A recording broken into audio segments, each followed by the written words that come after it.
En este momento vamos a ver cómo el sistema inmunológico tiene una gran participación en nuestra defensa de nuestro cuerpo, básicamente dado por barreras de defensa y células especializadas que son los glóbulos blancos, como los leucocitos, y entre ellos se van a subespecializar, como ya dijimos en la clase anterior, en línea mieloide y línea linfoide, los cuales vamos a especificar ahora. El logro de esta sesión es que al finalizar la sesión, el estudiante describe la composición y funciones básicas del sistema linfático, así como el sistema inmune. Vamos a ver que entre los contenidos de la clase tenemos varios puntos a tratar, como por ejemplo los tipos de leucocitos y su función, la hematopoiesis de la serie mieloide y linfoide, la estructura de cada uno de los agranulocitos, la definición de lo que es fagocitosis, la función de la inmunidad, los vasos linfáticos, en este caso características de la linfa, órganos linfoides primarios y secundarios, y la inmunidad innata, adquirida, así como mecanismos o barreras de defensa. Empezamos con lo que es sistema inmune, glóbulos blancos. Los glóbulos blancos o leucocitos que están mostrados en estas imágenes, todos los tipos de leucocitos, muestran un núcleo prominente y en ocasiones una forma extraña en su forma de los núcleos. Tienen una imagen muy distinta entre unos y otros, algunos tienen gránulos en su citoplasma, otros no tienen gránulos en su citoplasma, por lo que se van a llamar granulocitos, estos de arriba, y agranulocitos, los de abajo. Son muy distintos a los glóbulos rojos, obviamente hasta pueden ser más grandes o más pequeños. No tienen hemoglobina, por este motivo son casi transparentes, no se tiñen. Una masa de leucocitos parece de color blanquecino. ¿Por qué? Porque difunden ante la luz. Igual que los copos de nieve, que son transparentes, tienen un color blanco cuando se encuentran en una masa. Todos estos leucocitos van a participar en la inmunidad, pero cada tipo y cada subtipo de leucocitos tiene una misión exclusiva. Es decir, algunos van a fagocitar, como los monocitos macrófagos.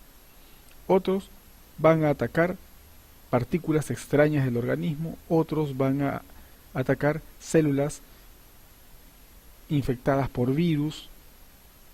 Es decir, cada uno tiene una función esencial diferente. En esta oportunidad vamos a ver también la serie mieloide y linfoide a más detalle. Por ejemplo, aquí tenemos que los leucocitos son las unidades móviles del sistema inmunológico de nuestro organismo humano, cuya función principal es combatir infecciones y agentes tóxicos. Vemos que esa célula madre pluripotencial indiferenciada se diferencia en célula linfoide y mieloide. Observaremos cómo va a diferenciarse y aquí en un segundo cuadro abajo vemos cómo los dividimos por su forma de tener gránulos, granulocitos, y de no tener gránulos, agranulocitos. Entonces acá encerramos en círculos rojos los agranulocitos y los granulocitos. ¿Cuáles son los agranulocitos? Obviamente tenemos a los linfocitos T, linfocitos B. Estos linfocitos B se van a subdividir o especializar como células plasmáticas. Y acá tenemos a los monocitos que van a transformarse en macrófagos. En cambio los granulocitos son tres tipos de células: eosinófilos, basófilos y neutrófilos.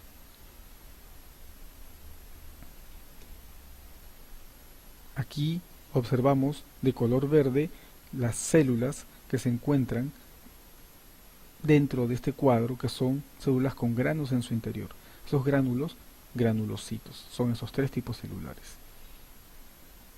Y los monocitos que se encargan de la defensa del organismo, es decir, la fagocitosis. En el recuadro azul, aquí arriba, se encuentran los linfocitos T, linfocitos B. De estos linfocitos B van a derivar las células plasmáticas. Y esas células plasmáticas se encargan del sistema inmune específico, es decir, de formar anticuerpos. Estas flechas de color verde están señalando cada una de las células que van a formar parcialmente en la médula ósea roja, es decir, los granulocitos, los monocitos y los linfocitos. Estamos hablando básicamente de la serie blanca, de los glóbulos blancos. Estoy señalando solamente los glóbulos blancos en este cuadro. Solamente 1/3 de estas células, señaladas con flecha de color verde, van a entrar a la circulación sanguínea. Los 2/3 restantes están en la médula ósea roja dentro del tejido óseo esponjoso, en las epífisis de huesos largos.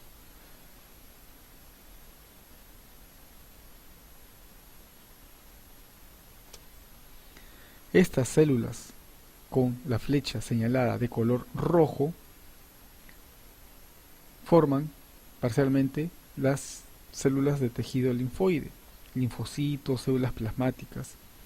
Entonces las células del sistema inmunitario se originan de esta célula madre hematopoyética, que pueden ser de la médula ósea roja, células de la línea mieloide o células de la línea linfoide, que van a ser especializadas. ¿Para qué? Para formar granulocitos, monocitos o linfocitos. Aquí vamos a ver en general la definición de glóbulos blancos. Glóbulos blancos o leucocitos, que son a veces mucho más grandes que los glóbulos rojos, tienen alrededor plasma sanguíneo. Normalmente el número total de estos leucocitos por milímetro cúbico en sangre oscila entre 5.000 y 10.000 células. Se usa el término leucopenia para describir un recuento de leucocitos anormalmente bajo, es decir, inferior a 5.000, y leucocitosis al recuento anormalmente elevado, es decir, más de 10.000 leucocitos por milímetro cúbico en sangre. Aquí tenemos la fórmula diferencial de los leucocitos, es decir, para describir cada uno de los tipos celulares de los leucocitos, ya sea linfocitos, serie linfoide o granulocitos que están conformados por la serie mieloide.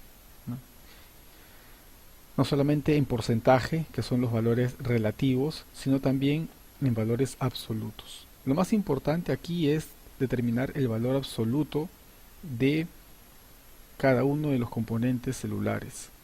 El valor relativo, como dijimos, es un valor relativo, no es igual 70 de 100 que 70 de 1000 o de 70 de 7000. Este 70% es relativo, pero lo que importa más que el valor relativo es el valor absoluto. Como dijimos, no es igual 70% de 7000 que 70% de 1000. Entonces puede tener un valor relativo normal, sin embargo el valor absoluto está muy por debajo de su rango establecido como normal. Esto es más importante determinar en esta fórmula diferencial. Tenemos neutrófilos abastonados, que son células inmaduras de los glóbulos blancos de los neutrófilos, en donde se encuentran en la sangre periférica en abundancia en más del 5% cuando existen infecciones agudas. Trabajo intenso de la médula ósea por enviar a la circulación células que aún no están preparadas aún.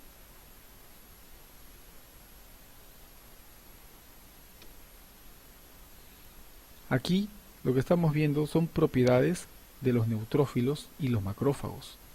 Es decir, tenemos algunas propiedades que estas células tienen, como atravesar los poros vasculares, y ese proceso se llama diapedesis. ¿Para qué lo hacen? Para migrar a diferentes tejidos donde se requiera su acción. Estas células tienen movimientos de tipo ameboides, es decir, se mueven como amebas para poder desplazarse al lugar requerido. Primero, hay fases y moléculas que actúan en esas fases. Entonces tenemos la fase de atracción al foco inflamatorio. Esa fase es generada por sustancias quimiotácticas, quimiosinas, en el lugar donde se genera la inflamación. Entonces eso hace de que las células empiecen sus movimientos ameboides. Atrae estas sustancias quimiotácticas a varios polimorfos nucleares y a varios macrófagos. Este proceso también se denomina quimiotaxis.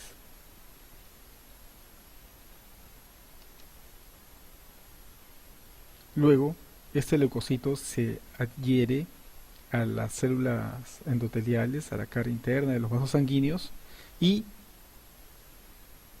empieza a rodar en la pared del vaso sanguíneo. Ese proceso se llama rodamiento y puede adherirse a estas paredes de los vasos sanguíneos por moléculas de adhesión llamadas selectinas, que rueda sobre las células endoteliales.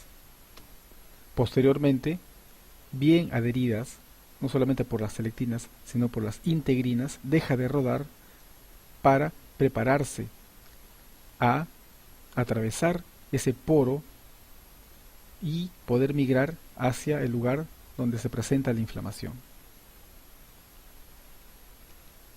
Finalmente, esta célula atraviesa la pared celular, es decir, realiza la diapedesis, extravasación leucocitaria o diapedesis, para migrar al lugar requerido y actuar como parte del sistema inmunológico.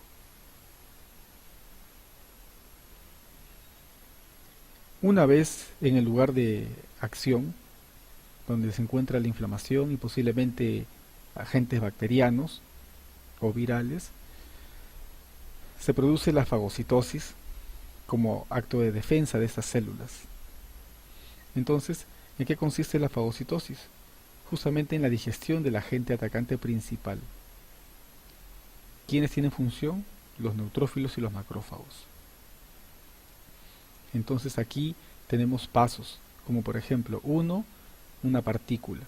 Esa partícula es ingresada a la célula y para eso la célula emite como unos pseudópodos que envuelven a la partícula y forman un fagosoma. Este fagosoma es una vesícula que fagocitó esta partícula y se combina con vesículas sinápticas llenas de enzimas, de lisosomas.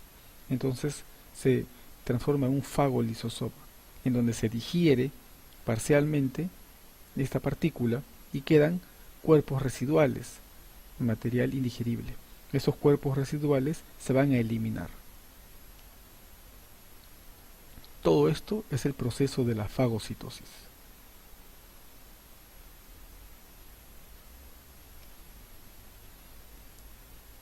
Ahora vamos a hablar sobre el sistema linfático. El sistema linfático está constituido por líquido linfático, es decir, linfa, los vasos linfáticos y muchos órganos linfoides. Acá tenemos la definición de linfa. Básicamente observamos que es el intercambio capilar que se drena desde los espacios tisulares y es transportado por vasos linfáticos que regresa hacia el torrente sanguíneo, es decir, toda la linfa va a regresar hacia el corazón, hacia el lado derecho del corazón, es decir, llega a desembocar la linfa en las venas y la vena ingresa al lado derecho del corazón para poder volver a oxigenarse en los pulmones y así, con sangre oxigenada, redistribuirse otra vez a todo el resto del cuerpo. La linfa lo que va a transportar no solamente son linfocitos o leucocitos, sino también va a transportar kilomicrones, que es un tipo de lípidos. Observamos también que en el transporte de los vasos linfáticos hay nódulos linfáticos, ganglios linfáticos. Entonces esos ganglios o nódulos linfáticos van a estar en cada parte, en cada cierto tiempo va a haber una estación ganglionar nodular. Este sistema linfático junto con el sistema hematopoyético y el sistema cardiovascular, están conformando estos tres el sistema circulatorio.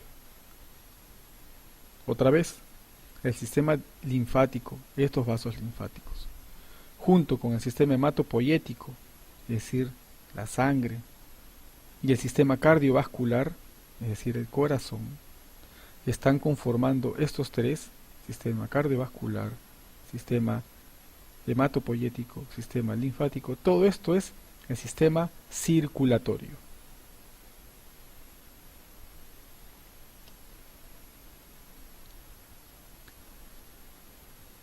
¿Qué son los vasos linfáticos? Los vasos linfáticos son capilares linfáticos que siguen una dirección, la dirección de las venas. Están revestidos por endotelio. Ahora, tienen válvulas y estas válvulas le permiten, como aspecto de rosario, seguir un flujo de la linfa en un solo sentido, en sentido hacia el corazón. Son más porosos y permiten que moléculas de mayor tamaño entren a los vasos linfáticos, así como proteínas, por ejemplo. Entonces también tienen gran cantidad de proteínas. Estos vasos linfáticos tienen células endoteliales sobrepuestas. La linfa sería justamente el exceso de líquido que persiste dentro del líquido intersticial. Es decir, cuando hay mucho líquido intersticial, va a aumentar la presión en este espacio intersticial. Y ese espacio intersticial con aumento de presión por gran cantidad de líquido, por ese exceso de líquido, hace de que por presión ingrese hacia los vasos linfáticos y se forma la linfa. Entonces, así se va a drenar y esta presión va a cerrar las paredes de los vasos linfáticos, evitando de que salgan otra vez, por ahí que queden cerrados. A diferencia de la sangre, esta linfa no fluye una y otra vez de los vasos sanguíneos hacia el espacio intersticial, se queda en la linfa y continúa su trayecto hasta volver a unirse con las venas y desembocar en el lado derecho del corazón.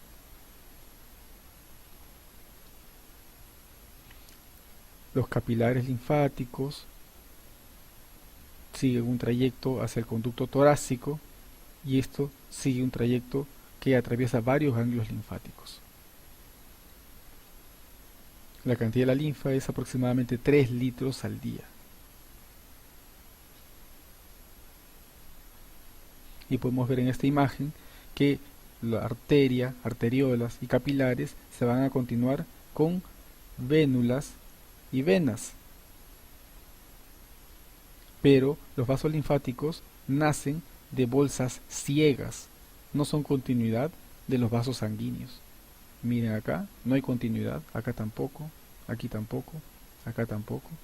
Entonces son bolsas ciegas en los cuales la gran cantidad de líquido intersticial genera gran presión de este líquido que ingresa hacia los capilares linfáticos y permite que se llene de linfa.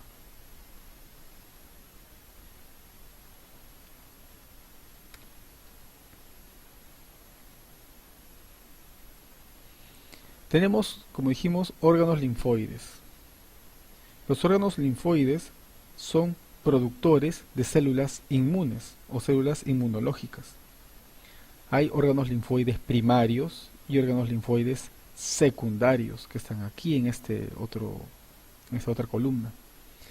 Los órganos linfoides primarios son centrales. Son dos, el timo y la médula ósea, roja obviamente.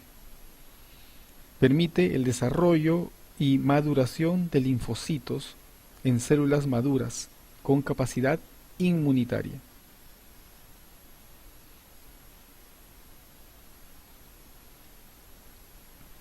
Los órganos linfoides secundarios básicamente es el depósito de estas células ya capacitadas, especializadas en ganglios linfáticos de varias regiones del cuerpo, como nasofaringe, amígdalas, axila, región inguinal, a nivel intestinal, en el vaso.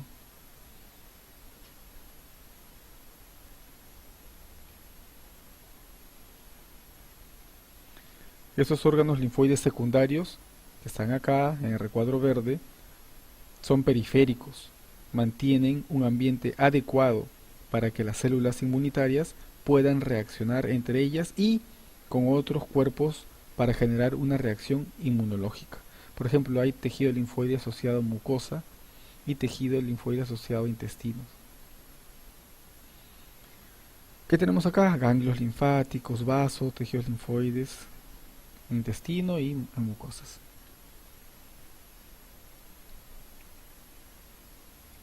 Barreras de defensa. En las barreras de defensa vamos a encontrar estas estructuras con función de barrera. Primero, ante los microbios, cientos de miles de millones de microbios, tenemos las barreras mecánicas, químicas o biológicas. Y dentro del cuerpo tenemos sistema inmunitario innato o adaptativo. Por lo que los microbios, los muy pocos que puedan atravesar, van a generar la infección, pero antes tienen que pasar estas barreras, estos sistemas de defensa. Podemos ver de que la primera línea de defensa son estas barreras, la segunda línea de defensa es el sistema inmunitario innato, la tercera línea de defensa es el sistema inmunitario adaptativo.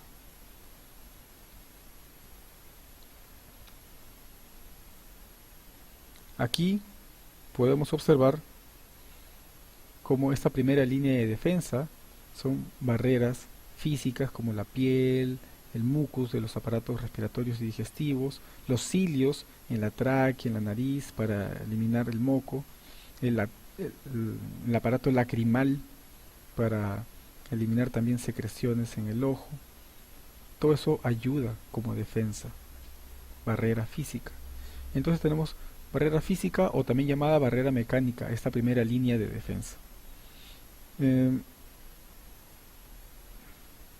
Podemos tener aquí no solamente la conformación de estas barreras, sino también un revestimiento epitelial dentro de estas vías respiratorias, las glándulas mamarias, el estómago, intestino. Todo este revestimiento va a ser también una barrera de defensa, una función protectora.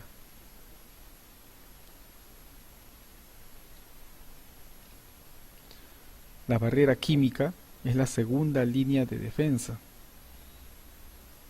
Entonces, a esta primera línea de defensa, que es la piel, se le puede agregar una segunda línea de defensa, que es la barrera química, es decir, el pH. El pH ácido que presenta la piel, o el pH ácido del estómago, o el pH ácido de la vagina, genera un ambiente diferente y adverso para crecimiento de ciertos microorganismos. Entonces va a inhibir el crecimiento bacteriano con enzimas que digieren algunos microorganismos. En las mucosas también podemos encontrar enzimas y otras moléculas que limitan crecimiento de las bacterias. Podemos encontrar la saliva, por ejemplo, moco de las vías respiratorias, lágrimas, que van a tener un pH diferente y van a generar con ese pH alteraciones del medio ambiente, obviamente adversos para microorganismos. Actúan como bactericidas estas secreciones químicas. Y la barrera biológica básicamente se refiere a los microorganismos que son comensales en diferentes partes del cuerpo, en el intestino, en los pulmones, en diferentes partes del cuerpo siempre hay bacterias comensales. Protegen su territorio e inhiben el crecimiento de otros microorganismos. Es, en otras palabras, la flora bacteriana normal, ya sea de la piel, de los intestinos, etc.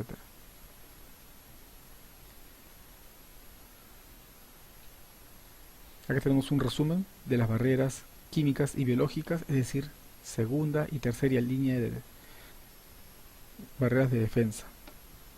Tenemos aquí barrera química, pH ácido, sales biliares, lisosimas, el moco, las lágrimas. Barreras biológicas, microbiota o flora normal, intestinal, vaginal. Entonces, Estos son barreras que van a ayudar a que no pasen ciertos microorganismos, alterando su medio ambiente, volviéndolo adverso. La inmunidad. La inmunidad es la capacidad de resistir a un agente, en este caso que va a generar una infección, ya sea por la defensa que realiza el sistema inmune o por otro tipo de barrera que defienda al organismo de la infección. Pueden ser innatas o adquiridas. Innatas se desarrolla en el momento que está gestando. Adquirida, cuando aparece después que naces, aparece un antígeno, como ocurre en el caso de, por ejemplo, formación de anticuerpos, inmunoglobulinas. Las vacunas, por ejemplo, es un tipo de inmunidad adquirida. Acá tenemos en el sistema inmune dos diferencias bien marcadas, que la innata no es específica, en cambio la adquirida sí. La innata puede ser de componentes celulares o humorales, igual la adquirida. La diferencia es básicamente que esta no es específica y esta sí es específica y protege contra la reexposición o la reinfección. Tenemos que esta inmunidad innata o natural obviamente se adquiere en la gestación, tiene factores genéticos. En cambio la adquirida puede ser activa o pasiva. Activa, anticuerpos, ya sea natural por exposición a agentes infecciosos o por vacunas. Es decir, cuando te resfrías o te da parotiditis, paperas, o te da rubiola, o te vacunas contra el polio, por ejemplo, la polio, ¿no? O una vacuna contra el neumococo, la influenza. Pasiva es por inyección de anticuerpos exógenos. Natural, por ejemplo, anticuerpos maternos. En el momento que pasan anticuerpos a través de la leche materna, por ejemplo. Y artificial, anticuerpos de otros organismos. Bien. ¿Cuáles son las diferencias entre inmunidad innata y adaptativa? Obviamente aquí es una inmunidad inmediata, aquí es lenta, este no es clonal, esta sí, esta reconoce motivos conservados, aquí es una reacción antígeno específica, no genera memoria, la inmunidad innata, en cambio la adquirida sí genera memoria, por eso es importante contra la reinfección, porque su memoria evita de que te reinfectes contra ese tipo de germen. Y se interaccionan ambos, obviamente. Entonces el logro de esta sesión es que al finalizar la sesión, el estudiante describe la composición y funciones básicas del sistema linfático, así como del sistema inmunológico. Conclusión de la sesión es que la sangre está compuesta de plasma y elementos formes. Los eritrocitos van a transportar oxígeno a los tejidos y, obviamente, CO2 de los tejidos hacia el pulmón. Los leucocitos están integrando el sistema inmunológico. Tenemos obviamente que los leucocitos se pueden dividir en granulocitos y agranulocitos y que las barreras de defensas o inmunidad innata o adaptativa van a conformar la segunda y tercera línea de defensa del organismo. Estas líneas de defensa del organismo van a tener características importantes. La primera línea de defensa siempre van a ser las barreras, ya sean mecánicas o físicas, las químicas y las biológicas. Y estas barreras van a tener una función de defensa para que los microorganismos no ingresen hacia el interior de nuestro cuerpo. Bueno, mis queridos alumnos, aquí hay bibliografía básica y complementaria que les puede ayudar a profundizar un poco más en el tema, a resolver algunas dudas y obviamente yo estoy a disposición de cualquiera de sus preguntas. Fue un placer, muchas gracias y será hasta otra oportunidad. Muy buenas noches.